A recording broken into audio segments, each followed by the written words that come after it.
All right. So first, let's start off. What exactly is it that you guys are doing here right now? Sure. So our table here is for Anime St. Louis and the Missouri Esports Conference. And Anime St. Louis has been around for over 17 years. And we enjoy doing events that are interactive, great attendee experiences. And a lot of us grew up nerdy. So recently, on the topic of esports, the city that we are a part of and hold our event in, they wanted to get involved in esports. We had the conversation before the pandemic, then we had a forced vacation from events. Now that events are back, we picked up the project again, and we found that Scholastic Esports was not slowed down by the pandemic at all. It only continued to grow. So we're putting on this esports conference with community in mind, but also Scholastic in mind, because they have one of the greatest needs for in-person events right now. So K through 12 especially, is what we're focusing on with this event, where we want to talk about how schools are utilizing gaming for student engagement, but also talk about like career paths as it applies to both esports and outside of it. Things like broadcast and production, content creation, business administration, and also in the independent age of the content creator, there's so much that like you learn through immersion, but it's really good to take a class on too at times. Things like PR, accounting, social media etiquette, like just having a conference not just for the player, but also to help teach the parent who wants to be supportive too. Because you get so many parents who are like, what's this new stuff? What's a Twitch? What's a VTuber? And it's nice to have an esports event that helps to welcome them, not only just to show the competitive energy, but also to show here's what you can do to support your kid, here's paths they can take to embrace that love of nerdiness in esports. Cool. And you guys said you're located in Missouri, correct? Yes, specifically just outside of the St. Louis, Missouri area. The town's called St. Charles, Missouri, like about a half hour outside of St. Louis. Because I have ADD, this happens to me all the time. I actually did really well the last time. I was very consistent. I've done improv before, and it's always that case of like, here's 20 jokes for the first setup, and then, Right, and things have to flow. I guess I'll comment on this. I really love stuff like that. I always felt like video games had a good potential to like really teach kids, or even, because everything about this like frame data and all this crazy, and I sit there and look and go, someone could get like a college degree from this, bro. Like this stuff is insane, And like ever since the Marvel Cinematic Universe popped off, like colleges have been embracing nerdy careers more. Like me growing up and my 70-year-old guidance counselor, it'd be like, well, I guess graphic design maybe?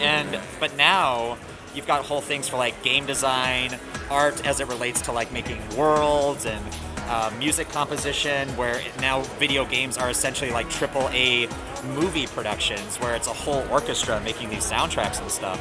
So nerdy careers have evolved not just within that sphere of like, okay, now it's more accessible for like video games and other type of stuff, but also too, going back to like, if you want to be involved in esports as a player, but that's not possible because of skill level or whatever else, well, you can still help on the back end. All my event production knowledge has been through immersion. All of my stuff has been me working events, volunteering events, stuff like that, and getting to do things like this where you get to be in the back and help be a part of such a major production, whether it's on like the soundboard or streaming or setting up all this like trussing and stuff. There's so much possible things people can do out there, and being able to inform is just super awesome to do. Oh, and then when would we be able to get a hold of you? By the way, what's your name? So I can put on the intro. Good. My name's Jeremy. I'm the event production person behind Anime St. Louis and the Missouri Esports Conference. We have our websites, animestl.net and MissouriEsportsConference.gg. Okay, perfect. What fighting games have you been enjoying the most so far? I think there's that level of like filthy casual, and then there's me all the way down here.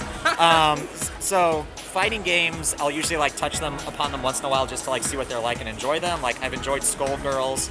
While I'm not a Mortal Kombat player, I've enjoyed watching the entirety Mortal Kombat 11 movie on YouTube and enjoying all of that. I tend to play more of like, I got back into League of Legends because of the Arcane Netflix thing, but also because we have like a Discord server of friends, and making pre-mates on League of Legends is better than trying to pug the way through it kind of deal. Genshin Impact, I enjoy a lot. What I play the most is Final Fantasy 14. That's where I hit up a lot of stuff. Hey, that's good. You answered another question I was going to ask. What you play outside, but you answered that one good. Not technically fighting games. All right. Why is Spy X Family the best anime right now? No, basically just whatever anime you No, do. I mean, I could go into a discussion of that. I've read the manga and watched the anime. Oh, snap. Man, I just realized everyone I know is like, they can be pretty casual fighting games or whatever, but like when it comes to anime, we're like, oh, weebdom high. Oh yeah, we've them super high. Now, Spy X Family's been popular just because like it's a very engaging story, but it is also like a wholesome story with what's been called like the found family trope. Something where like players of D&D have also enjoyed, where it's people from all these different backgrounds getting together and becoming this like very tight-knit group kind of thing. So that's definitely touched a lot of folks where it's like, we just want happiness for all these characters who've had rough lives. Let them be happy in the end, kind of thing. No, I think that was about it. Any last comments you want to add? No, appreciate the time in the interview. Always enjoy talking shop about stuff nerdy. Yep.